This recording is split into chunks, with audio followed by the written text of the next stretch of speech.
అబద్ధ బోధకులు. ఇది క్రిస్టియానిటీ ఇంకా బాగా డెవలప్ అవుతా ఉంది కదా. ఈ బాగా డెవలప్ అవుతున్న సమయంలో సేమ్ అవే క్యారెక్టర్ గా కొంతమంది ఆ క్యారెక్టర్ ని ధరించుకొని వస్తారు. క్యారెక్టర్ మారదు, జస్ట్ ఆ క్యారెక్టర్ ని వేస్తారు అంతే. ఒక సినిమాలో యాక్టర్ లాగా జస్ట్ జీవితంలో కూడా ఒక చిన్న నటన. అది ఎలా? అబద్ధంతో కూడినటువంటి జీవితం. అంటే విశ్వాస జీవితంలో అబద్ధీకులు ఉండరు, తక్కువ. ఎక్కడో చాలా వేరుగా నటించేటువంటి వాళ్ళు తక్కువ మందే ఉంటారు. పాపాన్ని కలిగి ఉంటారు, భక్తిహీనులుగా ఉంటారు, కానీ నటించే వాళ్ళు తక్కువ మంది ఉంటారు. కానీ స్పెషల్ గా బోధకుల జీవితాల్లోకి వచ్చేపాటికి వాళ్ళు అబద్ధికులుగా ఉండడానికి ఎక్కువ ఛాన్సెస్ ఉన్నాయి. విశ్వాసుల కన్నా కూడా వీళ్ళు ఎక్కువ నటిస్తారు, మామూలుగా ఉండదు అన్నట్టు. దేవుడు అందుకే చెప్తున్నాడు, అబద్ధ ప్రవక్తలను గురించి జాగ్రత్తగా ఉండాలి, జాగ్రత్త తెలుసుకోవాలి. ఇది పెరుగుతూ ఉండే కొలది మనం అనుకుంటాం ఇంక అందరూ సేవకులే కదా, అందరూ కూడా దేవుని పిల్లలే కదా, అందరూ ఇదే కదా అన్నట్టుగా మనం అనుకుంటా ఉంటాం. కాదు, కొన్ని సందర్భాల్లో కొన్ని విషయాలు తెలుసుకోకపోతే మనం నష్టపోతాం. కాబట్టి ఈరోజు రెండవ టాపిక్ గా అబద్ధ ప్రవక్తలు. వీరిని గురించి బైబిల్లో కొన్ని మాటలను జ్ఞాపకం చేస్తాను. ప్రభు చెప్పాడు అక్కడే, వాళ్ళ గురించి జాగ్రత్త పడి వారు గొర్రె చర్మములు వేసుకుని మీ వద్దకు వత్తురు, కానీ లోపల వారు క్రూరమైన తోడేళ్లు. వారి ఫలముల వలన మీరు వారిని తెలుసుకొందురు. ఆ ముళ్ళ పొదల్లో ద్రాక్ష పండ్లైనను, పల్లేరు చెట్లను, అంజూరపు పండ్లనైనను కోయిదురా.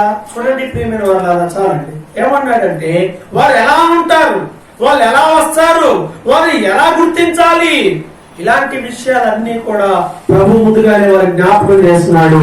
అదేమిటి అనంటే, వారు గొర్రె చర్మములను వేసుకుని మీ వద్దకు వస్తురు. అంటే చర్మం ఎలా ఉంటుంది?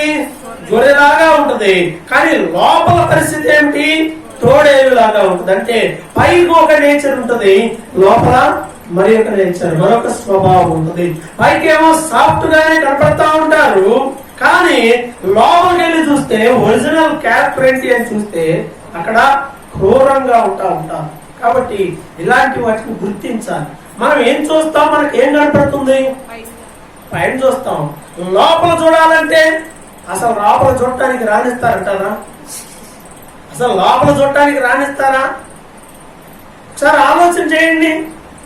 అసలు ఏ స్థాయికి వెళ్ళిపోయారు చాలా మంది అంటే, కనీసం కలవడానికి కూడా ఉండదు. కొంతమంది పాస్టర్లు కలవలేదు.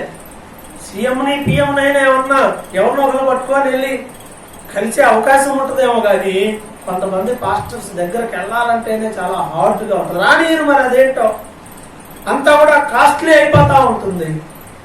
అన్నీ ఏంటంటే ఇవే దొంగ బోధకుల యొక్క లక్షణాలు. సంఘంలో ఇప్పుడు మా చర్చిలో 1,00,000 మంది ఉన్నారండి. ఆ 1,00,000 మంది పేర్లు చెప్పగలరా? మరి వాళ్ళ కోసం ఏం ప్రార్థన చేస్తాం?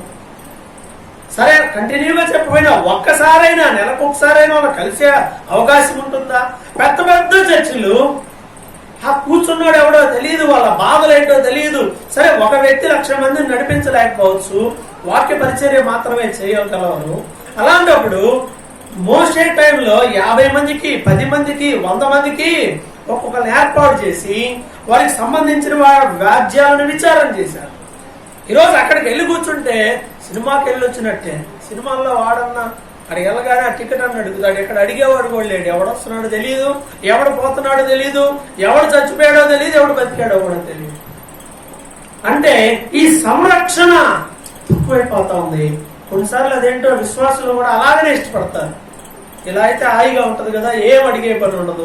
బైబిల్ చదవమనరు, ప్రార్థన చేయమనరు, ఇదేంటి అదేంటి అని అడగరు, ఏమీ ఉండదు. అలా సరదాగా వెళ్ళిపోయి వృధాగా రావచ్చు.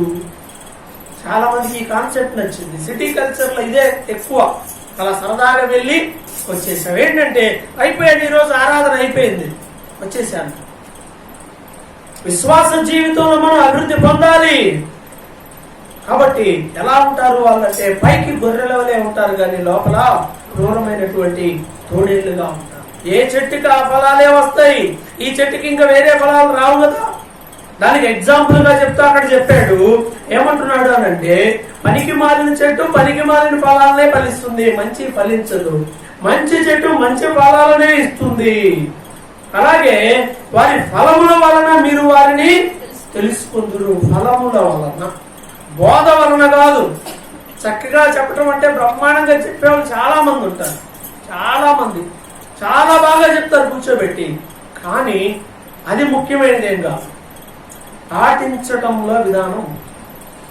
చక్కగా ఇప్పుడు చాలా మంది టీవీల్లో లేకపోతే ఇంటర్నెట్స్ లో వెబ్సైట్లో అనేక విధాలుగా ఫేస్బుక్ లో దేవుని వాక్యం విపరీతంగా వచ్చేసేస్తాం.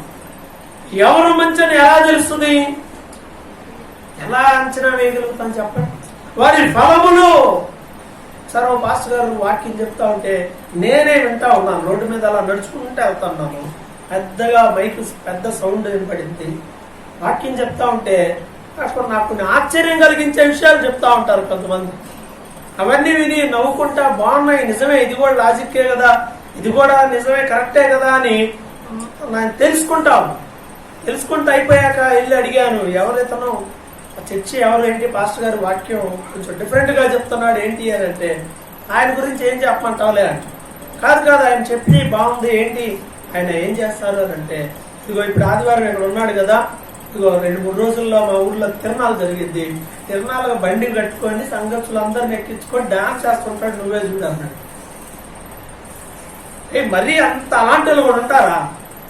పాస్టర్ గారు ఇలా చేస్తాడంటావా? సరే నమ్మకపోతే ఫోటో కానీ వీడియో కానీ తీసి పెడతానని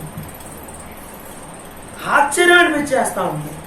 అంటే చెప్పేదానికనో చేసేదానికి పొంతన ఏమి కూడా బాగా గుర్తు. ఇంకో పాస్టర్ గారు ఒకరోజు వెళ్ళి అడిగాను, ఎందుకు కొన్ని విషయాల గురించి అసలు నువ్వు చెప్పవు అని అడిగాను. ఎందుకు ప్రస్తావించో? అట్లా ఇంటికి వెళ్ళి చూస్తే, ఇంట్లో చూస్తే పాస్టర్ గారు ఇంట్లో సహజంగా ఎక్కువగా ఏముంటాయి, బైబిల్కి సంబంధించిన విషయాలు, భక్తుల చరిత్రల పుస్తకాలు, లేకపోతే ఇంకా దేవుని వాక్యానికి సంబంధించిన ఏవైనా క్యాసెట్స్ ఆర్ సిడీస్. ఇప్పుడు క్యాసెట్లు ఎవరు ఆడట్లేదు అనుకోండి, సిడీ. నేను అక్కడికి వెళ్ళి ఇంటికి వెళ్ళి చూస్తే ఆ టేబుల్ మీదే ఇన్ని ఉన్నాయి సీడీలు, ఇన్ని ఉన్నాయి, కట్ట ఉంది. ఏం సీడీలో నా దగ్గర లేని ఇక్కడే ఉన్నాయేమో అడిగి తీసుకుందామని ఒకసారి అలా తీసి చూస్తే దాదాపు పాతకాలం నుంచి లేటెస్ట్ కాలం వరకు ఉన్న అన్ని సినిమా సీడీలు ఉన్నాయి. నాకు ఆశ్చర్యం అనిపించింది, ఇదేంటి? నేను అడిగాను, అన్నా మీరు వేసుకొని చూస్తారా అని అడిగాను. ఏమైనా చూడటంలో తప్పే ఉంది, చూస్తాను, వాటిలో ఉన్న మంచిని తీసుకుంటాను, చెడుని విడిచిపెడతాను. మంచిదే మరి, మంచిని తీసుకొని చెడును విడిచిపెట్టే అంత విఘ్నత ఉంటే మంచిదే మరి. అలా అయితే రైట్, మంచిది చూడు. మరి సంఘానికి ఏం చెప్తావు? అసలు నేను చెప్పనుగా. అదేంటి అంటే, వాళ్ళు చెప్పటం ఎందుకు, నేను చూడకుండా ఉండటం ఎందుకు? చెబితే అది నేను అబద్ధ బాధకుండా అవుతాను చెప్పి చేయకపోతే. కాబట్టి నేను చెప్పను. నాకు పాటించే విషయంలో కూడా ఏ విధమైన ప్రాబ్లం లేదు. ఒకసారి ఆలోచించండి ప్రియమైన వాళ్ళ. అంటే లైఫ్ కనో ప్రీచింగ్ కి చాలా తేడా అనేది సమాజంలో మనకు కనపడాలి. అందుకే ప్రభువైన యేసుక్రీస్తు శాస్త్రుల పరిచయాలు ఉద్దేశించి మాట చెప్తాడు. 23వ అధ్యాయం, ఇదే మత్తయి సువార్త 23వ అధ్యాయాన్ని చూసినట్లయితే వాళ్ళ గురించి చెప్పినటువంటి మాట. మత్తయి సువార్త 23వ అధ్యాయాన్ని ఒకసారి మనం చూద్దాం. చూడండి, 23వ అధ్యాయం అంతా కూడా కేవలం ప్రభు వారి గురించే చెప్తాడు. మత్తయి సువార్త 23వ అధ్యాయం ప్రారంభ వచనం. అప్పుడు యేసు జన సమూహములతోను తన శిష్యులతోను ఇట్లా నేను శాస్త్రులను పరిసయ్యులను మోషే పీఠమందు కూర్చుండువారు గనుక వారు మీతో చెప్పిన వాటన్నిటిని అనుసరించి గైకొనుడి. అయినను వారి క్రియల చొప్పున చేయకుడి, వారు చెప్పుదురే గాని చేయరు. చాలండి, ఈ అధ్యాయం అంతా వాళ్ళ గురించే, వాళ్ళ లక్షణాలే ఉంటాయి దీంట్లో. వాళ్ళు కూర్చోడానికి మరి పీఠం మీద కూర్చుంటారు, వాళ్ళే ఇంకా చెప్పేది. కాబట్టి వాళ్ళు చెప్పేది బాగానే ఉంటుంది, ధర్మశాస్త్రమే చెప్తారు. కాబట్టి మోషే పీఠం మీద నుండి వాళ్ళు చెప్పేది మీరు జాగ్రత్తగా వినండి, పాటించండి, కానీ వారిలాగా మీరు చేయమాకండి అన్నాడు. ఇది తీసుకోగలుగుతాం మనం. వాళ్ళు చెప్పేదేమో వినాలి, అలానే మనం ఉండాలి, వాళ్ళలాగా మనం ఉండకూడదు. ఇది కుదురుద్దా? కుదరదా? మామూలుగా అయితే కుదురుద్ది. కానీ మనసు ఏముంటుందంటే, ఇప్పుడు ఇక్కడ చెప్పి అక్కడికి వెళ్ళి అదే పని నేనే చేశాను అనుకోండి, వద్దన్న పని, అప్పుడు కూడా కుదురుద్దా? చాలా తక్కువ మందికే కుదిరిద్ది. వాడు ఎలా ఉంటే నాకెందుకు, నేను మాత్రం ఇలాగే ఉండాలంటే చాలా విశ్వాస జీవితంలో లోతైనటువంటి అభివృద్ధి, లోతైన మెచ్యూరిటీ ఉన్నటువంటి వాళ్ళు మాత్రం ఇలా చేయగలుగుతారు. కానీ ఎవడన్నా వస్తాడా లోపలికి? ఇంకెవడు కూడా అన్నాడు. తద్వారా ఏమవుతుందంటే ఆశీర్వాదకరమైన పరిస్థితికి దూరం అయిపోయే పరిస్థితి మనకి కనపడతాం. అందుకే చెప్తా ఉన్నాడు, వారు చెప్పుదురే గాని చేయరు. భుజాల మీద బరువు పెడతారు, అందరికి మొయ్యండి మొయ్యండి అని, వీళ్ళు మాత్రం వేరుతో కూడా లేపరంట. అంటే ఏ మాత్రం కూడా వాటిని పాటించినటువంటి వాళ్ళు. అందుకే వారి గురించి ప్రభు ఇంకో మాట అంటాడు 27లో, అయ్యో వేషధారులైన శాసులారా పరిసయ్యులారా, మీరు సున్నము కొట్టిన సమాధులను పోలి ఉన్నారు. అవి వెలుపల శృంగారముగా అగపడును గాని లోపల చచ్చిన వారి ఎముకలతో సమస్త కల్మషముతోనూ నిండి ఉన్నవి. సమాధులు ఎలా ఉంటాయి? పైకి సున్నం పడతారు, పెయింట్ వేస్తారు, ఇంకా ఇల్లులు కూడా కొన్ని అలా ఉండవు. కొన్ని సమాధులు అంతా బాగుంటాయి, చాలా బ్యూటిఫుల్ గా సుందరంగా అనిపిస్తా ఉంటాయి. కొంతమంది సమాధులు కడితే శుభ్రంగా సమాధుల దగ్గర హాయిగా నిద్రపోయేంతగా, అంటే బాగా ఇంచుమించుగా ఇంత ఈ చర్చ అంత సమాధులు కూడా కట్టే వాళ్ళు ఉన్నారు. స్లాబ్ వేస్తారు, నీట్ గా గ్రానైట్ రాళ్ళు వేస్తారు, అలా రెస్ట్ తీసుకోవచ్చు అనమాట. కొన్ని సందర్భాలు అంత బాగుంటాయి. అంటే పైకి అంత ఆకర్షణీయంగా ఉండి లోపల ఏవో ఉంటాయి. సమాధి కూడా పైకి అందంగా ఉండి లోపల కుళ్ళిపోయిన ఎముకలు, శవాలు. జీవితాలు కూడా అలాగా ఉంటాయి. వాటిని మనం ఏం చేయాలంట? గుర్తించాలి, గుర్తుపట్టాలి. చాలా మందికి తెలియక ఏముందిలే అందరూ ఒకటే, అన్ని ఒకటే అన్నట్టుకుంటారు. అలా కాదు, జాగ్రత్తగా గుర్తించాలి. ఇంకొక క్వాలిటీ చెప్తాను, వాళ్ళకు సంబంధించిన ఇంకొక లక్షణం ఏంటి అంటే, మార్కు సువార్త 13వ అధ్యాయము 22వ వచనాన్ని ఒకసారి చూసుకుందాం. చూడండి, మార్కు సువార్త 13వ అధ్యాయము 22వ వచనము.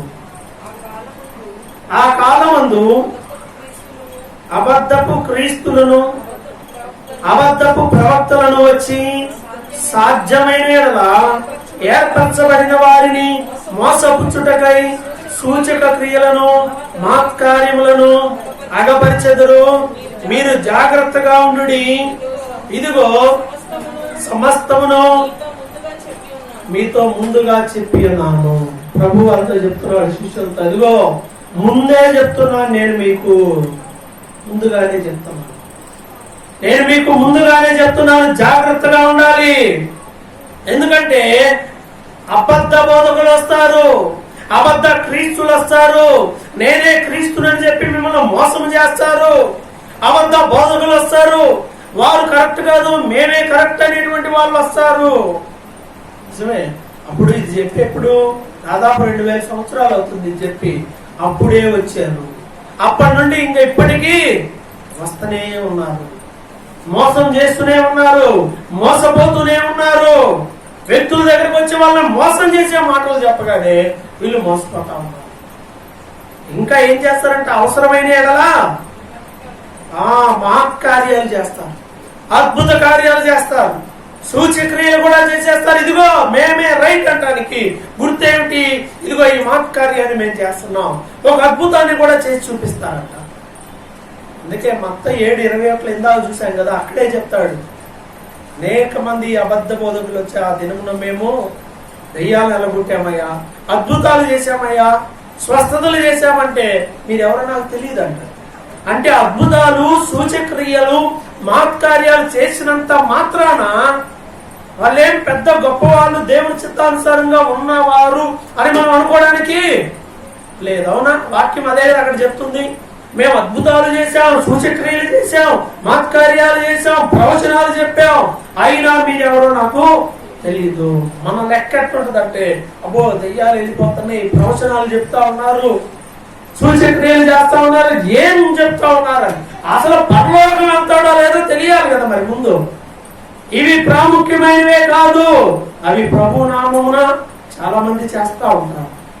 కొంతమంది అలా వాటిని ధరించి అబద్ధ బోధకులు ఆ వేషాన్ని ధరించి ప్రజల్ని మోసం చేస్తూ ఉంటారు. మోసపోవద్దు. చాలా మంది దినాన మోసం చేసే బ్యాచ్ వచ్చి చెప్తా ఉంటారు, ఏవేవో చెప్తా ఉంటారు.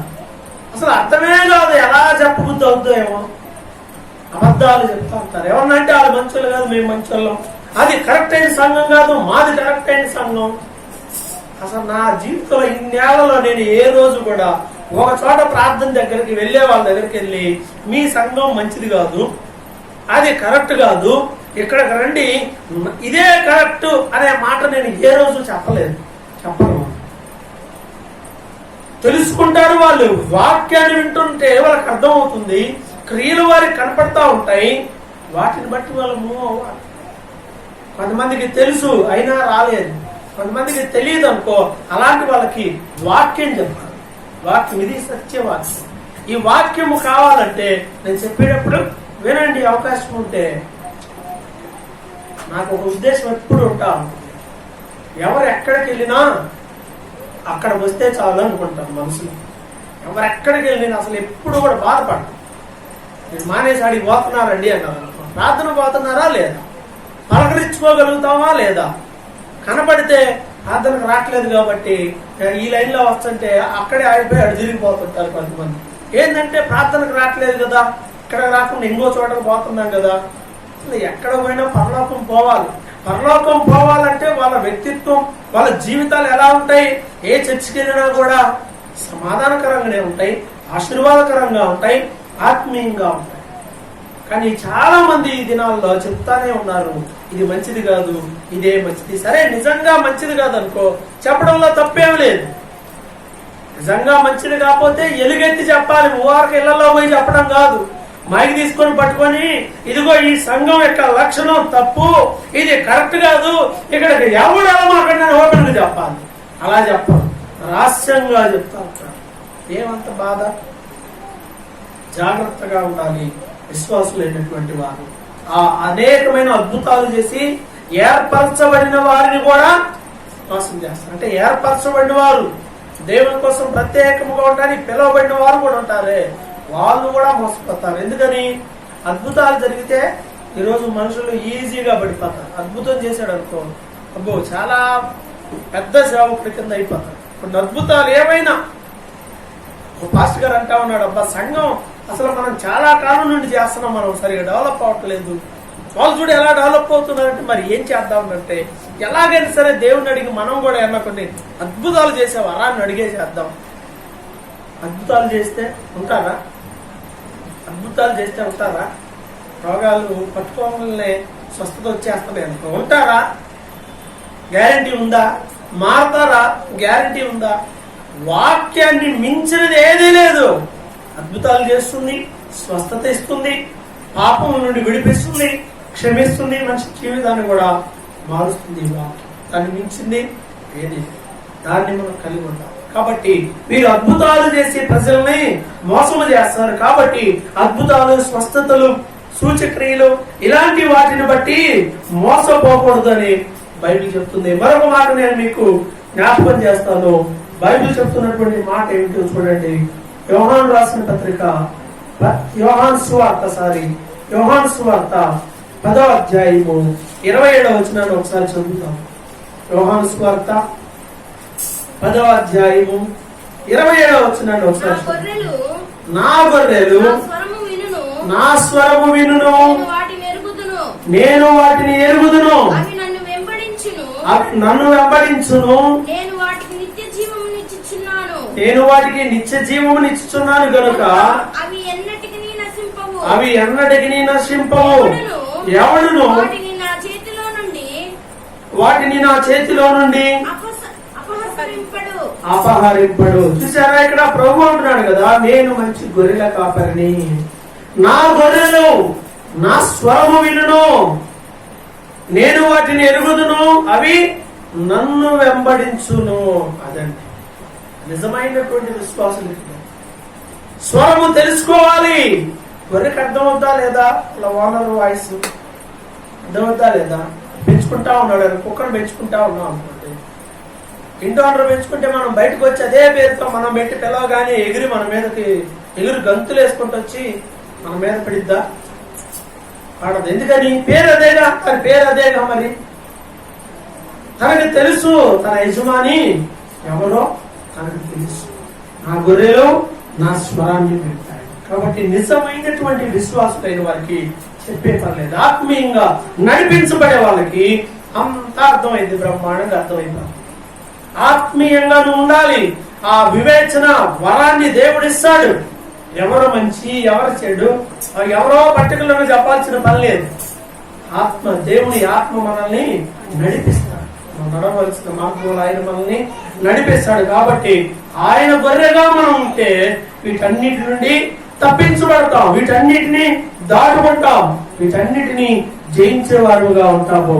అయితే పౌలు గారు చెప్పిన మాటలు కొన్ని చూద్దాం. చూడండి, కొరింథీయులకు రాసిన 2వ పత్రిక 11వ అధ్యాయము 3వ వచనంలో చూసినట్లయితే ఆ రోజు కొరింథీ సంఘంలో ఒక సమస్య వచ్చింది. అదేమిటి అంటే ఇదే సమస్య.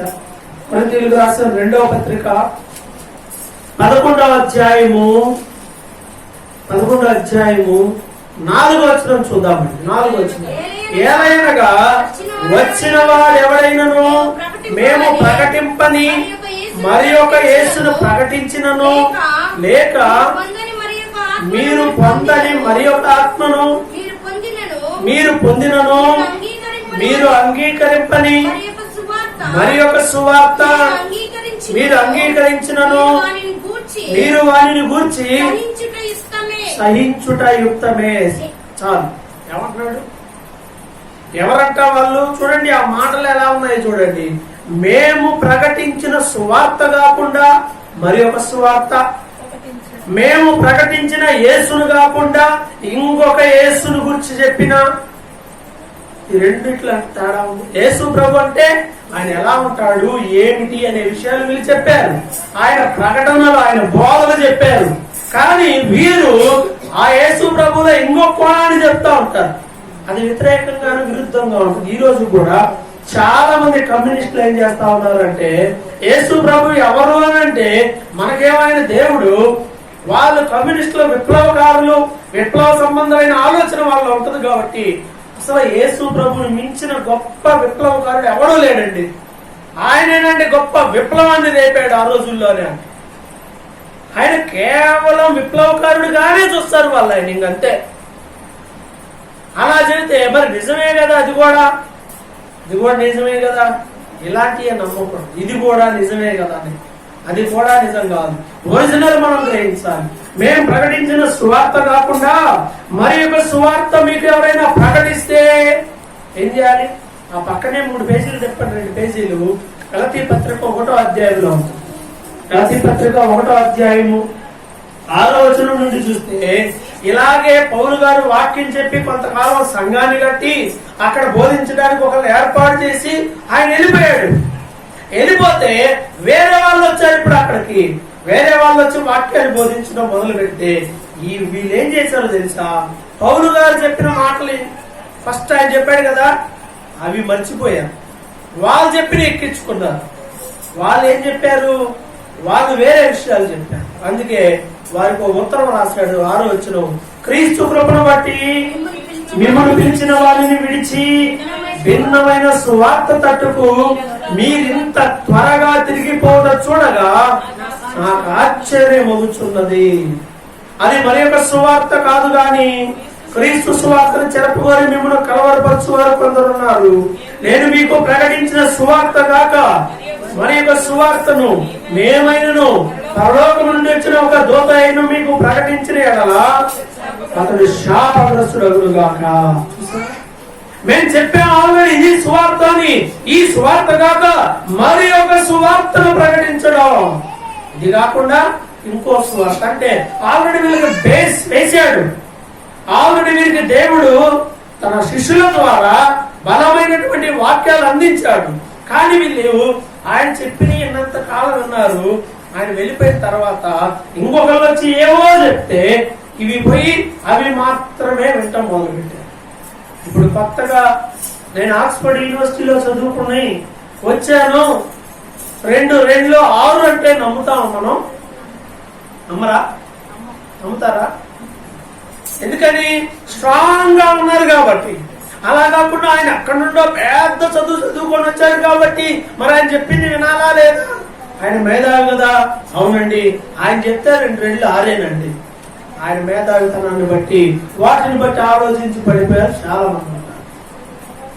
ఆలోచన చేయండి ప్రియమైనటువంటి వాళ్ళారా, చాలా మంది ఈ రీతిగా మోసపోయే వాళ్ళు ఉన్నారు, ఉంటారు. ఆ రోజు గలతీ సంఘంలో వాళ్ళు మోసపోయారు. పౌలు గారు సింపుల్ గా ఏం చెప్పాడంటే, విశ్వాసం ఉంచండి, దేవుడు రక్షిస్తాడు. మనం మన పాపాలు ఒప్పుకొని విడిచిపెడితే ఆయన క్షమిస్తాడు. మనం మారు మనసు పొందిన తర్వాత ఇక పాత నిబంధనలో ఉన్న ఆజ్ఞలు, పాత నిబంధనలో ఉన్న పండుగలు, పాత నిబంధనలో ఉన్న ఆచారాలు మనం చేయాల్సిన అవసరం లేదు అని చెప్పేశాడు. వీళ్ళు వచ్చి ఏం చెప్పారంటే, కాదు, ఆ పండుగలు చేయాల్సిందే, ఆ పద్ధతులు చేయాల్సిందే, సున్నతి పొందాల్సిందే, ఇవన్నీ చేయాల్సిందే అని చెప్పి వీళ్ళని చిన్నగా ధర్మశాస్త్రంలో విధించారు. మళ్ళీ అందుకే అంటాడు, ధర్మశాస్త్రమే మనిషికి సంపూర్ణ సిద్ధి కలుగజేస్తే ఇంక యేసు ప్రభు రావాల్సిన అవసరం ఏంటి అంటే, వీళ్ళు చూడండి వాళ్ళ మాటలు పదే పదే వినటం ద్వారా ఏమైపోయారు, తొలగిపోయారు. క్రీస్తు సువార్తను మిమ్మును పిలిచిన వారిని విడిచి భిన్నమైన సువార్త వైపు తిరిగారు అంటున్నాడు. అంటే ఈ సంఘంలో చెప్పబడిన ఈ మాటలు కాకుండా వాళ్ళు ఏవో తప్పుడు మంచి మాటలు వింటే పర్వాలేదు, తప్పుడు మాటలు విని చివరికి ఏమైపోయారు, విశ్వాస జీవితంలో భ్రష్టులైపోయారు. అది అంటున్నాడు కదా, ఏమన్నాడంటే, మీకోసం నేను మరలా ప్రసవం ఎదురుపడుతున్నాను, మరలా కనాల్సి వస్తుంది, మిమ్మల్ని మీకు మరలా చెప్పవలసి వస్తుంది అని చెప్పి ఒక మాట చెప్పాడు. నేనైనా, మేమైనా, ఇంకొకరు ఎవరైనా పరలోకం నుండి నేను దేవదూతనని సరే వచ్చి నేను చెప్పింది కాకుండా ఇంకొకటి చెప్తే మీరు వినొద్దు, ఇవి మీరు వినొద్దు. ఆలోచించేయండి. ఎందుకంటే ఈయనకు తెలుసు వాళ్ళకి ఏం అవసరమైనవో, వాళ్ళకి చెప్పాడు. ఒక వ్యక్తి పరలోకానికి వెళ్ళడానికి ఏం అవసరమో అవన్నీ చెప్తే, ఇప్పుడు వేరే వాళ్ళు వచ్చి వాటి మీద ఇంకోటి ఏమేమో చెప్తే ఇది ఏం వినాలండి, ఏం వినాలి? ఇప్పుడంతా సోషల్ మీడియాలో వాక్యాలు చెప్పేస్తా ఉన్నాను. నేను కూడా ఇవి ఎందుకు పెడతా ఉన్నానంటే, ఆదివారం వచ్చింది ప్రార్థనకు రాలేని పరిస్థితిలో కొంతమంది ఉంటారు. మరి వాళ్ళు దేవుడి వాక్యాలు వినాలి కదా, వాళ్ళు ఏం వినాలి, ఏమి నేర్చుకోవాలి? ఊరికే ఏదో ఒకట్లేని ఏదో వాక్యం వినాలి అనుకోండి, అర్థం అవుతా? ఆ బడిలో వాడికి అయితే, ఆ స్టూడెంట్ కి అయితే, ఆ టీచర్కి అయితే అర్థం అవుతుంది వీడికి ఏం చెప్పాలి, ఏం చెప్పమంటారు. నువ్వు సంఘంలో ఉన్నప్పుడు, కొనసాగుతూ ఉన్నప్పుడు నీకు అవసరమైన ఆత్మీయ ఆహారము అక్కడ ఉన్న కాపరికి తెలుస్తుంది, గొర్రెకి ఏం కావాలి అని. వాటన్నిటినీ అందిస్తాడు. కొత్తగా వెళ్ళామనుకోండి, మంచి సంఘాల్లో అయితే ఎవరు చెప్పినా కానీ చక్కగా వాక్యం బాగుంటుంది. అయితే నా ఉద్దేశం ఏంటంటే, సంఘంలో కొనసాగుతున్నటువంటి వాళ్ళు ఆ సేవ కూడా సంఘానికి చెప్పేటువంటి మాటల్ని ఫాలో అవ్వాలి. పద్ధతి ప్రకారం నేర్పించుకుంటూ వస్తూ ఉంటారు, వాటిని ఫాలో అవ్వాలి. అందుకే ఇవి రికార్డ్ చేసి పంపించేసి విని ఆత్మీయంగా ఆశీర్వాదం పొందాలి. ఇవి కాకుండా ఏవో వాక్యానికి విరోధమైన వింటే ఏమవుతుంది? ఇప్పుడు ఈ ఆన్లైన్ వచ్చిన తర్వాత ఇదే బాధ అయిపోయింది. వరుసగా చెప్తూనే ఉంటారు, తెల్ల వారులు చెప్తూనే ఉంటారు, ఎవరో ఒకరు చెప్తూనే ఉంటారు. ఏం చెప్తారు? ఒక అతనేమో బాప్తిసం పొందండి, అంతిమంగా అదే కదా, మనుషులు మారి బాప్తిసం పొందండి అంటే, ఆ టక్కున ఆ తర్వాత ఇంకొక ఆయన వస్తాడు, బాప్తిసం తీసుకున్నారా? ఎవరి పేరు మీద తీసుకున్నారు? యేసు నామంలో తీసుకున్నారా? తండ్రి కుమార పరిశుద్ధాత్మ నామంలో తీసుకున్నారా? అనగానే వినే వాళ్ళకి డౌట్ వచ్చింది, ఇదేంటి 2 ఉన్నాయా? రండి బైబిల్లో చూపిస్తాను అంటాడు. యేసు ప్రభు చెప్పిన మాట ఏమిటి? తండ్రి యొక్కయో కుమారు యొక్కయో పరిశుద్ధాత్మ యొక్క నామమున మీరు వారికి బాప్తిస్మం ఇచ్చుచు నేను మీకు ఏం చెప్పానో చెప్పండి అని చెప్పాడు. మరి పేతురు ఎలా ఇచ్చాడు? అపోస్తుల కార్యాలు చదివితే పేతురు వారందరికీ యేసు నామమున బాప్తిస్మం ఇచ్చాడు అని ఉంటాడు. ఇదేమిటి? యేసు నామమున బాప్తిస్మం ఇచ్చాడు కదా, ఇక్కడ తండ్రి కుమార ఇప్పుడు పరిశుద్ధాత్మ ఇవన్నీ అవసరమా? అవసరం లేదా? పేతురు ఎవరి పేరు మీద ఇచ్చాడు? యేసు నామమున వారు బాప్తిసం పొందిరేనుంది. మరి ఇప్పుడు అందువల్ల మీ పాస్టర్ గారు ఇచ్చింది చల్లదు, నేను ఇస్తాను అదే చెల్లుతుంది అంటాడు. ఆడో వైజాగ్ నుండి చదువుతాడు, అందరు రండి. మెజారిటీ ఫాలో అయ్యేది ఆయన్నే, వాక్యం ప్రమాణం చెప్తాడు. అలాగనే బాప్తిసం చెల్లదు, మీ పాస్టర్ గారు ఇచ్చిన బాప్తిసం చెల్లదు అంటాడు. బాప్తిసాలు ఎన్ని? విశ్వాసం ఒకటే, బాప్తిస్మము ఒకటే. అంటే ఇంకా ఆయన ఇస్తే ఒకటి, ఈయన ఇస్తే ఒకటి అవుద్దా? బైబిల్ చెబుతుంది కదా ఒకటే, నువ్వు ఇంకా మారిపోవాలి, ఇంకా అంతే. ఈ రకంగా చాలా చాలా చెప్పి మనుషులు ఏం చేస్తారంటే చిన్న చిన్నగా ఏవేవో గోదలు తెచ్చి ట్రాప్ చేస్తా ఉంటారు. అందుకే జాగ్రత్తగా ఉండాలి, జాగ్రత్తగా. మనకు వాక్యం తెలియదు అనుకో, శుభ్రంగా సవరణ చేస్తాను అన్నమాట. మన దగ్గర వాక్యం యొక్క నాలెడ్జ్ లేకపోతే మన విశ్వాస జీవితంలో గుండు చేసుకొని ఇక మెదలకుండా కూర్చొని మోసపోయానండి అనుకోవాల్సి వస్తుంది. ఆలోచండి ప్రియమైన వాళ్ళు, ఎక్కడో సంఘం ఉంటది, వాళ్ళు ఏం చెప్తారు తెలుసా? ఎంత దూరం ఉన్నా ఇదే మన ఆలయం, ఇది మన టెంపుల్, ఇది ఎక్కడికే రావాలి. ఆ పక్కన పోవచ్చుగా, అడిగి పోవాలంటే ఎంత అవుద్ది? అడిగి పోవాలంటే ఎంత అయింది? అక్కడ ఉంటారా ఆదివారం తప్ప మిగతా టైంలో ఉంటారా? అవడం కూడా. మనిషికి దేవునికి మధ్య దూరాన్ని ఏర్పాటు చేసేటువంటి బోధలు ఈ దినాన్ని ఎక్కువైపోయినాయి. వాటిని ప్రతి ఒక్కరు కూడా గుర్తించాలి. విశ్వాసులే చాలా మంది గుర్తించకేముందండి, ఎవరు చెప్పినా ఒకటే కదా, ఏదైనా ఒకటే కదా, అన్ని స్కూళ్ళు ఉన్నాయి కదా, మరి ఇక్కడ పక్కనే స్కూల్ ఉంది కదా, గవర్నమెంట్ పెట్టింది, మరి ఇక్కడ చేర్చొచ్చుగా, ఇక్కడ ఉన్న వాళ్ళందరూ అక్కడ చేరొచ్చు కదా, అది మంచిదే. అయితే వెతుక్కొని ఎందుకు చేరుతున్నావు? బాగుపడాలని, బాగా చదవాలని. అలాగే విశ్వాస జీవితంలో కూడా వాక్యాన్ని మనకు ఒక పునాది వేయబడిన తర్వాత, బైబిల్ పునాది వేయబడిన తర్వాత మిగతా అనవసరమైన వాటిని మనం తీసుకోకూడదు. అనవసరమైనవి, వ్యర్థమైన ఉంటాయి, వాటిని ఏమాత్రం రానివ్వకూడదు. గలతీయులు అలా రానిచ్చారు, పాపం వాళ్ళు పతనం అయిపోయారు విశ్వాస జీవితంలో. మరలా పౌలు గారు వారి కోసం ఎంతో కష్టపడినట్లుగా బైబిల్ గ్రంథంలో రాయబడింది. ఆ పక్కనే చూడండి, ఆ పక్కనే మనం చూసినట్లయితే ఇంకొక మాట, ఆ పక్కనే ఉన్నటువంటి ఇంకో మాట చూద్దాం. బైబిల్ గ్రంథంలో తిమోతికి రాసిన పత్రికను ఒకసారి చూద్దాం. తిమోతికి రాసిన పత్రిక పేజ్ నంబర్ 195.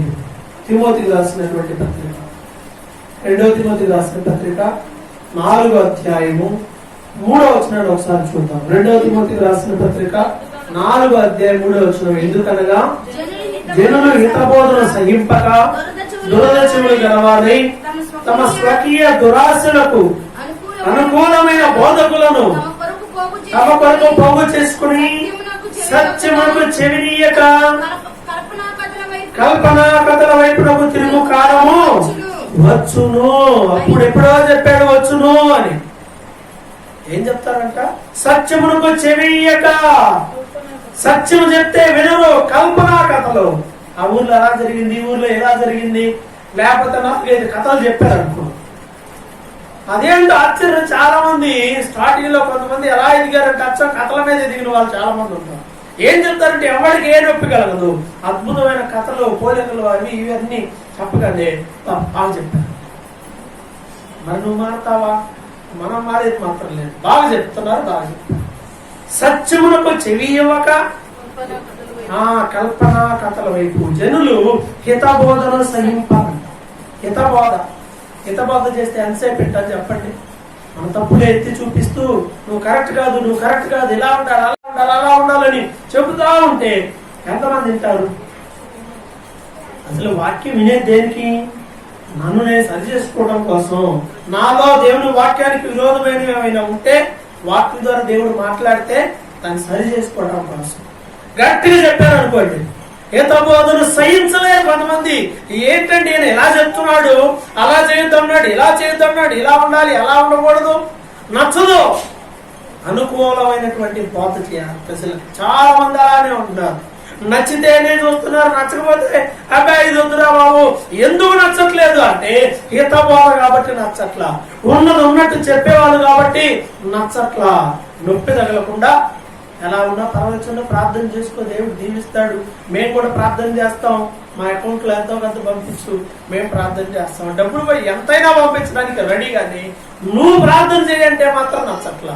మీరు డబ్బులు పంపించండి, మేము ప్రార్థన చేస్తామంటే ఎంతైనా పంపిస్తాం, మీరు చేయండి ఆ ప్రార్థన ఎంతో, మేము మాత్రం చెయ్యం.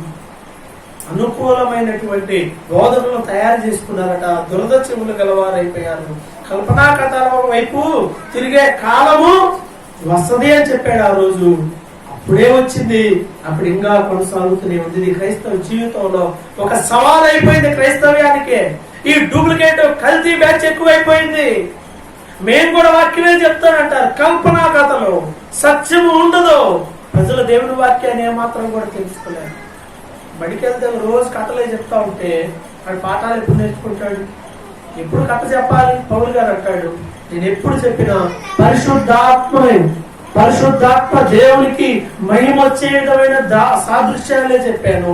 ఉపమానాలు చెప్పచ్చు, దానివల్ల ప్రభువుకి మహిమ వచ్చే విధంగా ఉండాలి. అవి అలాంటివి మాత్రమే నేను వాడాను, కానీ ఎప్పుడు నా వాక్చాతుర్యాన్ని నేను ఉపయోగించలేదు అంటాడు. టాలెంట్ కాదు వాక్యం చెప్పడం అంటే, టాలెంట్ ని బయట పెట్టుకోవడం కాదు, గబగబా టాలెంట్ గా వాక్యం చెప్పడం కాదు. వాటి వల్ల పని జరగదు, ప్రయోజనం ఉండదు. మన టాలెంట్ కాదు చూడాల్సింది, పనికి రాదు, ప్రయోజనకరమైనది కూడా కాదు. దేవుని యొక్క వాక్యం. చాలా మంది ఈ టాలెంట్లు చూస్తూ ఉంటారు, ఇంకొంతమంది వేసే డ్రెస్సులు చూస్తూ ఉంటారు, ఇంకొంతమంది పెద్ద పెద్ద స్టేజీలు కూడా చూస్తూ ఉంటారు. నిజంగా డబ్బు విలువ తెలిసిన వాళ్ళు అయితే స్టేజీలు అంతా, ఈ బోధకులు స్టేజీలు ఎంత ఉంటాయో తెలిసిన ఫోటోలు పెడితే స్టేజీకే ఒక 2-3 లక్షలు ఖర్చు అవుతుంది, ఒక స్టేజీకే. సరే, పెద్ద పెద్ద బోధకులు అని చెప్పబడుతున్న ఇల్లు ఏమన్నా చర్చీలు కడతారా? కట్టరు. ఎందుకని? మొత్తం మేమే తినాలి, ఇంకెవడు తినకూడదు. అక్కడ చర్చి కడితే ఒక పాస్టర్ ఉంటాడు, ఆయన బతికితే ఇక్కడికి వచ్చే అక్కడ పోతాయేమో నన్ను భయం. ఒక స్టార్ హోటల్ లాగా ఒక పెద్ద స్టార్ ప్రీచర్స్ కదా, మరి అన్ని ఊర్లో చర్చిలు పెడితే ఎంతో మంది వస్తారు కదా, పెట్టవచ్చుగా. వాక్యం విస్తరించి వెళ్ళిపోవచ్చు కదా. అలాంటివి చేయకుండా కారణం ఏమిటి అంటే, వాళ్ళ ఉద్దేశాలు వేరుగా ఉంటాయి. పైకి వాక్యమే చెప్తా ఉంటారు, కానీ వాళ్ళ ఉద్దేశాలు వేరుగా ఉంటాయి. అందువల్ల మనం వాటిని ఏం చేయాలంటే గ్రహించుకొని జాగ్రత్తగా ఉండాలి. కొంతమంది ఉన్నారు, ఇంకా ముందుకు వెళ్ళిపోదాం. యోహాను రాసిన పత్రికలోకి వెళ్దాం. యోహాను రాసిన మొదటి పత్రికలోకి వెళ్తే అక్కడ కొన్ని జాగ్రత్తలు చెప్తా ఉన్నాడు. ఆ జాగ్రత్తలు చూద్దాం. చూడండి, యోహాను రాసిన మొదటి పత్రిక 2వ అధ్యాయము 22వ వచనాన్ని ఒకసారి చూద్దాం. యేసు క్రీస్తు కాడని చెప్పువాడు తప్ప ఎవడు అబద్ధికుడు?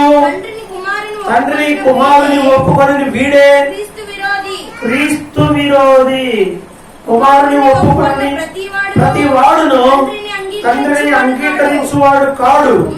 కుమారుని ఒప్పుకొని వాడు తండ్రిని అంగీకరించువాడు చాలు. ఏమన్నాడంటే, కొంతమంది వస్తారు ఏమంటారంటే, యేసు ప్రభుని ఏమని ఒప్పుకోరంట? తండ్రిని కుమారుణ్ణి ఒప్పుకోరు. అది ఒప్పుకోవాలి. యేసు క్రీస్తును కూడా ఒప్పుకోవాలి. కొంతమంది ఉంటారు, తండ్రిని ఒప్పుకుంటాం కానీ యేసు క్రీస్తును మేము ఒప్పుకోండి. దేవుడు ఎవరు? దేవుడు ఎవరు అంటే యెహోవానేనండి. దేవుడు ఆది నుండి ఆయనే కదా, ఆయన దేవుడు అండి. మరి యేసు ప్రభు ఎవరు? ఆయన జస్ట్ ఆయన దేవుడు కుమారుడు, ఆయన ఒక ప్రవక్త అని ఆయన గురించి బోధించే వాళ్ళు కూడా లోకంలో చాలా మంది. తండ్రిని ఒప్పుకోవాలి, కుమారుని కూడా ఒప్పుకోవాలి. బైబిల్లో చాలా సందర్భాల్లో యేసుక్రీస్తు దేవుడు అనే మాటలు చాలా సందర్భాల్లో రాయబడ్డాయి. వాళ్ళంటే ఏమన్నంటే అంటారు, యేసు ప్రభు ఎప్పుడైనా చెప్పాడా నేనే దేవుణ్ణి అని? ఆయన చెప్పబట్టే కదా ఆయన మీద నేరం మోపుతా నిన్ను నీవే దేవుణ్ణి ప్రకటించుకుంటున్నావంటగా ఏమిటి అని అడిగాడు. ఆయన చెప్పాడు కాబట్టి నీకు అన్ని రాస్తే పుస్తకం సరిపోదు కదా. కాబట్టి ప్రజలు సులభంగా మోసం చేస్తా ఉన్నారు. ఇలా చెప్పాం కదా, తండ్రి కుమార పరిశుద్ధాత్మ యేసు నామం అన్నట్టుగా తండ్రి వేరు, కుమారుడు వేరు వేరు. ఈ కుమారుడికి తండ్రికి ఏ సంబంధం కూడా లేదు. తండ్రి కుమారుని పంపించాడు, ఆయనకి లోకపు బాధ్యతలు అప్పగించాడు. ఆయన అభిషేకించబడిన మెస్సయ్య ఆయనే. అదంటే ఒప్పుకో. ఇలాంటివన్నీ కూడా అబద్ధ బోధలు. వీటిని మనం గుర్తించాలి. అదే యోహాను రాసిన పత్రికలో ఇంకో మాట చూపిస్తాను చూడండి. ఆ పక్కన యోహాను రాసిన మొదటి పత్రిక 4వ అధ్యాయము 1వ వచనాన్ని ఒకసారి చదువు. ప్రియులారా, అనేకులైన అబద్ధ ప్రవక్తలు లోకములోనికి బయలుదేరి ఉన్నారు కనుక ప్రతి ఆత్మను నమ్మక. ఆయా ఆత్మలు దేవుని సంబంధమైనవో కావో పరీక్షించుడి. యేసుక్రీస్తు శరీరధారి అయి వచ్చనని ఏ ఆత్మ ఒప్పుకొనునో అది దేవుని సంబంధమైనది. ఏ ఆత్మ యేసును ఒప్పుకొనదో అది దేవుని సంబంధమైనది కాదు. ఇది సంగతి. యేసుక్రీస్తు దేవుడు, ఆయన శరీరధారిగా ఈ లోకానికి వచ్చాడని ఎవడు ఒప్పుకోడో వాడు దేవుని సంబంధమైన వాడు కాదు. అంతే, క్లియర్. అందువల్ల ఇప్పుడు ఇళ్ళమ్మడి దగ్గరికి చాలా మంది చెప్తా ఉన్నారు, బ్యాచ్ ఎక్కువగా తిరుగుతా ఉంది యెహోవా సాక్షులు. వాళ్ళు ఏమంటారంటే యెహోవాయే దేవుడు, మనము మీరు నాకు సాక్షులు అని అంటాడు యెషయా గ్రంథంలో. అది పట్టుకుంటారు. మనం ఎవరికి సాక్షులుగా ఉండాలి? యెహోవాకు సాక్షులుగా ఉండాలి అంటారు. అపోస్తలుల కార్యంలో 1వ అధ్యాయంలో ప్రభు ఏం చెప్పాడు? భూదిగంతముల వరకు మీరు నాకు సాక్షులై ఉంది. ఎవరికి? యేసు ప్రభువుకా యెహోవాకా? యేసుక్రీస్తు. ఆయనకున్నా ఈయనకున్నా ఒకటే, కానీ ఈ పేరు నువ్వు ఒప్పుకోవాలి. నిన్ను గౌరవించి మీ అబ్బాయిని గౌరవించలేదు అనుకో, ఇప్పుడు ఏమంటావు? వాడైతే ఒకటి, నేనైతే ఒకటా, మేమిద్దరం ఒకటే అని అంటాం కదా. అలాగనే నువ్వు తండ్రిని ఒప్పుకోవాలి, కుమారుడిని కూడా ఒప్పుకోవాలి. కానీ చాలా మంది కుమారుడిని ఒప్పుకోరు. వీళ్ళెవరో వీరే వంచకులు, వీరే అబద్ధ బోధకులు. ఇలాంటి వారిలో చాలా మంది వస్తే వాళ్ళ ఇంట్లో కూర్చోబెట్టి టీలు పెట్టి టిఫిన్లు పెట్టి వాళ్ళకి అన్ని మాట్లాడి ఎన్ని చేస్తా ఉంటారు.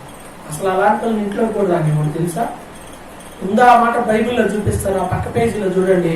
యోహాను రాసిన 2వ పత్రిక, యోహాను రాసిన 2వ పత్రిక, అది ఒకే ఒక అధ్యాయం ఉంటుంది. యోహాను రాసిన 2వ పత్రిక 7వ వచనం చూడండి. యోహాను రాసిన 2వ పత్రిక 7వ వచనం. యేసుక్రీస్తు శరీరధారి అయి వచ్చనని ఒప్పుకొనని వంచకులు అనేకులు లోకములో బయలుదేరి ఉన్నారు. అట్టి వాడే వంచకుడును క్రీస్తు విరోధి అయి ఉన్నాడు. నేను మీ మధ్య నెరవేర్చిన కార్యములు చెడగొట్టుకొనక మీరు పూర్ణఫలం పొందినట్లు జాగ్రత్తగా చూచుకొనడి. క్రీస్తు బోధయందు నిలిచిండక దానిని విడిచి ముందుకు సాగు ప్రతి వాడు దేవుణ్ణి అంగీకరింపని వాడు. ఆ బోధయందు నిలిచిండు వాడు తండ్రిని కుమారుని అంగీకరించువాడు. ఎవరైనా ఈ బోధన కంటే తండ్రిని కుమారుణ్ణి పరిశుద్ధాత్మను ఒప్పుకునేటువంటి ఈ బోధన తేక మీ యొద్దకు వచ్చిన యెడల వారిని మీ ఇంట చేర్చుకొనవద్దు. శుభమని వానితో చెప్పవద్దు. శుభమని వాడితో చెప్పువాడు వారి దుష్ట క్రియలలో పాలువాడగును. అది ఎవరికి వచ్చారుగా, అమ్మా పాస్టర్ అమ్మా నేను మీ ఇంటికి వస్తాను మాట్లాడుతుంటే అయ్యా దేశపాఠం కాదు. వంచకులు బయలుదేరారు కాబట్టి నువ్వు బయట ఒక విషయానికి ఆన్సర్ చెప్పాలి. ముందు యేసుక్రీస్తు దేవుడు, ఎస్ ఆర్ నో అనంటే అక్కడే తెలిసిపోద్ది. లోపలికి వచ్చాక మాట్లాడదాం అంటారు. మరలా లోపల కాదు, బయట కాదు. అసలు అయినా నాకు తెలియక అడుగుతా, ఆల్రెడీ సంఘానికి వెళ్తున్నావు, వాక్యం తెలుసుకున్నావు, వాక్యాన్ని నేర్చుకున్నావు, ఇక నీకు సువార్త చెప్పేది ఏంటి? ఆల్రెడీ నువ్వు రక్షించబడ్డావు కదా. నేను ఒకసారి ఇంట్లో ఉంటే నా దగ్గరకే వచ్చాడు అతను, ఫ్యామిలీతో వచ్చి ప్రభు గురించి మీకు లోతైన మర్మాలు చెప్తాను బ్రదర్ అన్నాడు. నాకు తెలియదు, ఫస్ట్ వాళ్ళ మీట్ అప్పుడే లోతైన చెప్తాను అన్నాడుగా, తెలియదు కదా మనకి. సర్లే పర్లేదు రండి అని చెప్తే ఇక ఇలాంటి వివాదాస్పదమైన విషయాలన్నీ చెప్పడం మొదలు పెట్టాడు. అంటే ప్రశ్న అండి, చచ్చిపోతే పరలోకానికి వెళ్తారా అని. చచ్చిపోయిన వాళ్ళు పరలోకానికి వెళ్తారా? మంచివాడే పరిశుద్ధుడే చచ్చిపోయాడు, ప్రభు దగ్గర పరలోకానికి వెళ్తాడా? చెప్పు, వెళ్తాడా వెళ్ళడా?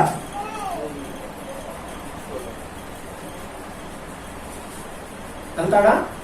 ఎక్కడుంది బైబిల్లో? ఎక్కడ చనిపోయిన వాళ్ళు ఎక్కడికి వెళ్తారు? పరదేశికి వెళ్తారు. అబ్రహామును అనుకోబడతారు. వాళ్ళు పాతాళంలో ఒక చోట ఉంటారు. పైకి ఎవరు వెళ్తారు? అందరు కిందే ఉంటారు. వాళ్ళు మృతులు అందరూ ఒక చోట ఉంటారు. చనిపోయిన ఎవ్వడేంత వరకు ప్రభు దగ్గరికి వెళ్ళము. చనిపోయిన వాళ్ళు ప్రభు దగ్గరికి వెళ్ళేది ఎప్పుడు అనంటే రెండవ రాకడ సమయంలో. ఆల్రెడీ చనిపోయిన వాళ్ళు మధ్యాకాశంలో ప్రభు దగ్గరకు వస్తారు. ప్రభు పైనుండి మధ్యాకాశంలోకి వస్తే వీళ్ళు సమాధులు తెరవబడతాయంటారంటే ఈ కింద నుండి మధ్యాకాశానికి వచ్చి వాళ్ళు ఎత్తబడుతుంది సంఘం. అది చనిపోయి ఎవరు పరలోకానికి వెళ్తారు. మీ పాస్టర్ గారికి ఏం తెలుసు? తప్పు చెప్పాడు నీకు మీ పాస్టర్ గారు, నీకు సరైన చెప్పలా, రాను, నువ్వు చెప్పింది రాను. అబ్బా ఎంత మర్మం చెప్పారండి. మా దగ్గరకు వస్తే ఇలాంటివి చాలా ఉంటాయి. అయిపోలా అవునా కాదా? అయిపోయింది. బైబిల్ ఎక్కడన్నా దశమ భాగం ఇవ్వమని చెప్పాడు కొత్త నిబంధనలో ఉందా? మరి ఎందుకని మీ పాస్టర్లు దశమ భాగం ఇవ్వమని చెప్తా ఉంటారు? తప్పు కదా? మరి తప్పా కదా? తప్పే. నేను ఎప్పుడు దశమ భాగం ఇవ్వమని నేను చెప్పలేదు, నేను చెప్పను కూడా.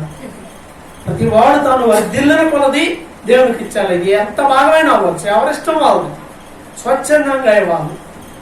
90వ భాగం ఇవ్వండి, ఎవరు వద్దన్నారు? 100 భాగం ఉంటే 100కు 100 ఇవ్వండి, ఎవరు వద్దన్నారు? లేదు, ఇవ్వలేని పరిస్థితిలో ఒక్కటే భాగం ఇవ్వగలవా? ఆ ఒక్క భాగమే ఇవ్వు, తప్పే ఉంది. ఇచ్చిన దాన్ని బట్టి నీకు నీ స్థితిగతులను ఎరిగిన దేవుడు నీకు తగిన ఫలాన్ని ఇస్తాడు అంతే. దశమ భాగం ఇవ్వమని చెప్తారు కదా సంఘాలు. అవునండి, ఎక్కడన్నా కొత్త నిబంధనలో ఉందా? లేదు కదా. సో మీరు వెళ్ళే చర్చి వాక్యానుసారమైనది కాదు. సింపుల్ గా పాస్టర్లను పిచ్చోళ్ళు చేసేయగానే వీళ్ళు కూడా అనుకుంటారు నిజమే, కూర్చోబెట్టి అరగంటలో చెప్పాడు ఇవన్నీ. 10 ఏళ్ల నుంచి ప్రార్థనకి వెళ్తున్నా కానీ మనకి ఇన్ని తెలియదే.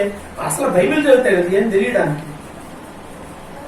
ఆ మాటలన్నీ విని మనుషులు డైవర్ట్ అయిపోతారు. నాకు కూడా ఎన్ని చెప్తా ఉండగానే ఆయన అడిగినటన్నిటికి నేను అలా చెప్పుకుంటూ పోగానే అందరూ మీరు బైబిల్ బాగా చదువుతారు అనుకుంటా. పర్వాలేదండి, బాగానే చదువుతాను, మీ అంత చదవలేనేమో, నాకు తెలియదురా. నా దగ్గర ఇదే ఉంది బైబిల్. ఇప్పుడు ప్రకటన గ్రంథాన్ని ఒకసారి మనం ధ్యానం చేద్దాం బ్రదర్ అన్నాడు. ప్రకటన గ్రంథమా? చాలా మంచి ఇంట్రెస్టింగ్ టాపిక్ కదా, చేద్దాం. ప్రకటన గ్రంథం ఎప్పుడన్నా చదివావా అని అడిగాడు. ప్రకటన గ్రంథం ఎప్పుడన్నా చదివావా? ఇదే బైబిల్ ఇక్కడ తీసి చూపించాను, ఇదేగా ప్రకటన గ్రంథం అని చూపించగానే ఇంకా ఒకసారి బైబిల్ మొత్తం ఇటు తిరిగి చూసి, ఓ బైబిల్ బాగానే చదివినట్టున్నారుగా, సర్లే మరలా వస్తాను, వేరే వాళ్ళని దర్శించి వచ్చేస్తానుగా నేను చెప్పాను. ఇంకొకసారి ఈ లైన్లో రావద్దంట. ప్రార్థనకి వెళ్ళే వాళ్ళే అవసరమా? పల్లెల్లోనే తిరుగుతారా, తిరిగేవాళ్ళు. మరి అన్యుల దగ్గర పోవచ్చు కదా, అదైనా అక్కడ చెప్పరు. వెళ్ళే వాళ్ళని డైవర్ట్ చేయటమే వాళ్ళ లక్ష్యం. కాబట్టి ఆలోచించండి. చర్చిలు ఉండవు, ఎక్కడో ప్రార్థనలు పెడతా ఉంటారు. ఎవరినంటే అంటారు బైబిల్లో కొత్త నిబంధనలో శిష్యులు ఎవరైనా ఎప్పుడైనా ఎక్కడైనా చర్చి కట్టారా? చర్చి ఉందా? పేతురు చర్చి, పౌలు చర్చిలు ఉన్నాయా? లేదు, ఇంట్లోనే ప్రార్థన పెట్టారు. మా ఇంట్లోనే ప్రార్థన, రండి క్రైస్తవులు కూడుకుని స్థలం, అదే బోర్డు. ఇక్కడ చర్చిలు పెట్టి కట్టి అన్ని పెట్టినా కానీ కొంతమంది రాదు. మరి అలాంటి దగ్గర కొంతమంది ఎవరికైతే అలా వెళ్ళిపోతారు. అలా వెళ్ళిపోయి ఎంత శ్రద్ధగా జాగ్రత్తగా ఉంటారో ఈజీగా మనుషులు ఏమవుతున్నారంటే ఈ దినాల్లో మోసపోతా ఉన్నారు. పేతురు చెప్పాడు, ప్రజల్లో అబద్ధ బోధకులు ఉంటారు. ఏం చేస్తారంటే తెలుసా? చివరిగా ముగించే ముందు ఆ మాట కూడా చూపిస్తాను చూడండి. పేతురు రాసిన 2వ పత్రిక 2వ అధ్యాయము 1వ వచనం చూడండి. పేతురు రాసిన 2వ పత్రిక 2వ అధ్యాయం 1వ వచనం. మరియు అబద్ధ ప్రవక్తలు ప్రజలలో ఉండిరి. ఎక్కడున్నారంటే ఈ అబద్ధ ప్రవక్తలు? ప్రజల్లోనే, మన మధ్యలోనే ఉంటారు. ప్రజల్లో ఉండిరి. అటువలనే మీలోను అబద్ధ బోధకులుందురు. వీరు తమ్మును కొనిన ప్రభువును కూడా విసర్జించుచు తమకు తామే శీఘ్రముగా నాశనము కలుగు చేసుకొనుచు నాశన కర్మకు భిన్నాభిప్రాయములను రహస్యముగా బోధించుదురు. ఆ కింద వచనాల్లో ఇంకా చాలా ఉన్నాయి. వాళ్ళ గురించి ఏం చెప్తారంట? ప్రభువుని విసర్జించి వారు తమ్ము తామే నాశనం చేసుకుంటారు. మీలోనే ఉంటారు, మీ మధ్యలో ఉంటారు, మీ వల్ల లాభం పొందే పనులు చేస్తా ఉంటారు. నాశన కర్మకు భిన్నాభిప్రాయములను ఎలా చెప్తారంట? రహస్యంగా చెప్తారంట, సీక్రెట్ గా చెప్తారంట. సీక్రెట్ గా ఓపెన్ గా చెప్పారు కాబట్టి అన్ని ఇందా చెప్పారు కదా. సీక్రెట్ గా వెళ్ళి అలా ఇలా పర్సనల్ గా చెప్తారు. ఏదైనా చెప్పగలిగింది ఓపెన్ గా చెప్పాలి. ఇది తప్పుడు సిద్ధాంతం అంటే మార్టిన్ లూథర్ లాగా చెప్పాలి. మార్టిన్ లూథర్ బయటకు వచ్చి ఆ రోజుల్లో ఉన్నటువంటి కేథలిక్ చర్చ్ లో ఉన్న అన్యాయం, కేథలిక్ చర్చ్ లో ఉన్న అక్రమాల మీద ఎలుగెత్తి తప్పు అని చెప్పాడు. మీరు చేసేది తప్పు, అందుకే నేను ఇది పెడుతున్నానని చెప్పి దేవుని చిత్తానుసారంగా ఎలుగెత్తి ధైర్యంగా చెప్పాడు. అప్పుడు ఉన్న బిషప్లు, అప్పుడున్న పోపులు మార్టిన్ లూథర్ని ఎక్కడ కనబడితే అక్కడ చంపేయమని చెప్పారు. పాస్టర్ గారు ఆజ్ఞ ఇచ్చారు అని చనిపోయండి అని. అసలు ఇలా ఇవ్వచ్చా? పాప పరిహార పత్రాలు ఇచ్చాడు, పాపం చేస్తే ఇక్కడ సర్టిఫికెట్ అమ్ముతాం, కొనుక్కోండి. ఆ సర్టిఫికెట్ పెట్టుకొని మీరు ఏ పాపమైనా చేయొచ్చు. ఎవడన్నా వచ్చి అడిగితే ఈ సర్టిఫికెట్ చూపించండి, పాప పరిహారం నా దగ్గర ఉంది. యేసుక్రీస్తుతో భయం ఉంది చెప్పండి. ఇలాంటివి ఎన్నో సంఘానికి విరోధమైనవి, బైబిల్కి విరోధమైనవి చేస్తా ఉంటే ఆ రోజు ఆయన బయటకు వచ్చి అది తప్పు అని చెప్పాడు. ఈ రోజుకి చాలా చాలా వరకు అది కూడా సంస్కరించబడింది. చాలా వరకు అలాంటి పద్ధతులు మానుకున్నారు వాళ్ళు కూడా ఆ రోజు. అలా కొన్ని పెద్ద పెద్ద సంఘాలను పిలవబడే వాటిలో ఎలాంటి దుర్మార్గమైన ఆచారాలు చాలా ఉన్నాయి. అటన్నింటినీ కూడా ధైర్యంగా ఎదుర్కోవాలి, ధైర్యంగా చెప్పాలి. రహస్యంగా వెళ్ళి చెప్పడం ఏమిటి? ఇలా వెళ్ళి రహస్యంగా చెప్పడం ఏమిటి?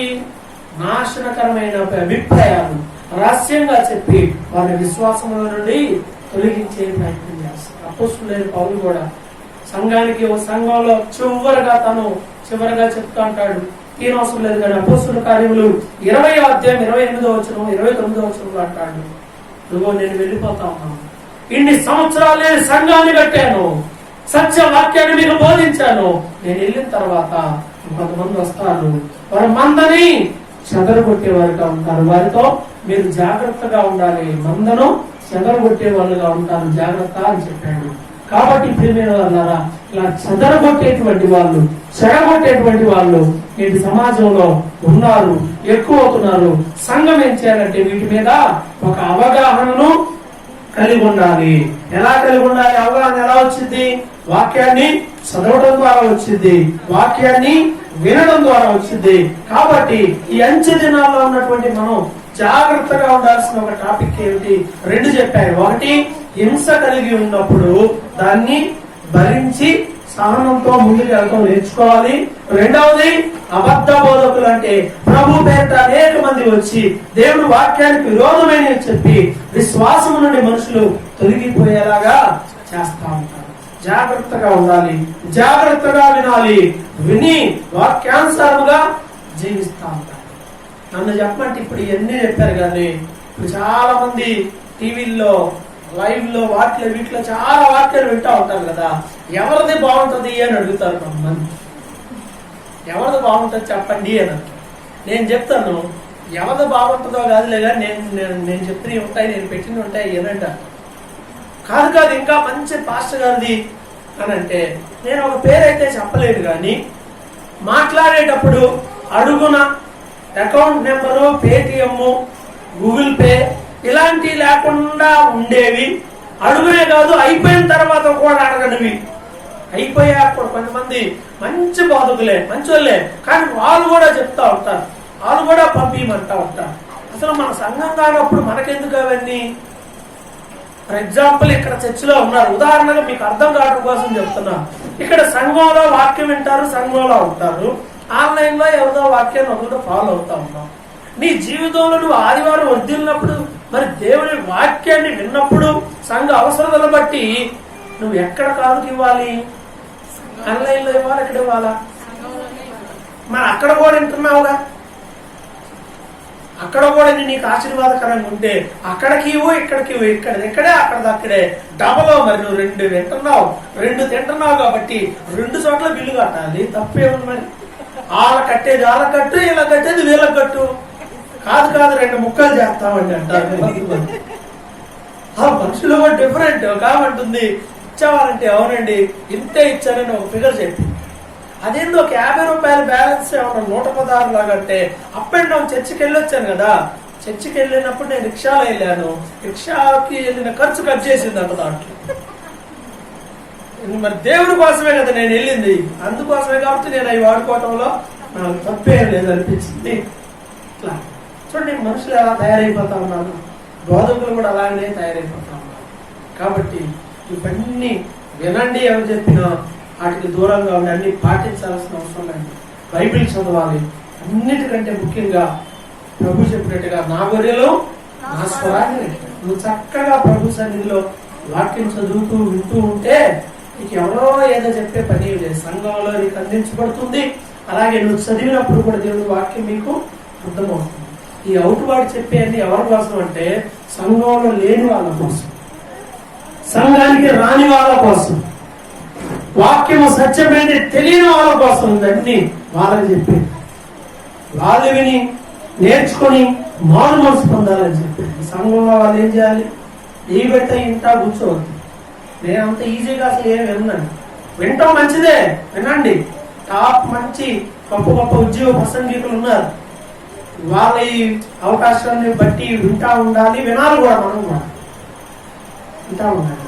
అయితే ఎక్కువగా ప్రార్థనలో దేవుడి వాక్యాన్ని చదువుతూ దేవుని ఆత్మ చేత నడిపించబడి ఏ పనైనా చేస్తే అప్పుడు నీ ఆత్మకది మేలు. అలా కాకుండా ఏదో టైం పాస్ గా అలా పోతా ఉన్నాం అనుకో, ఏమి కాబట్టి రెండు విషయాల్లో హింస మరియు అబద్ధ బోధకులు అనేటువంటి ఈ రెండు సవాళ్ళు మన జీవితంలోకి వస్తే మనం వాటిని చేయించే వారుగా ఉండాలని సిద్ధపాటు కలుగుతాం. ప్రార్థన చేసుకుందాం. విన్న వాక్యము మన హృదయంలో నూరంతలుగా ఫలించబడాలని ప్రార్థన చేసుకుందాం.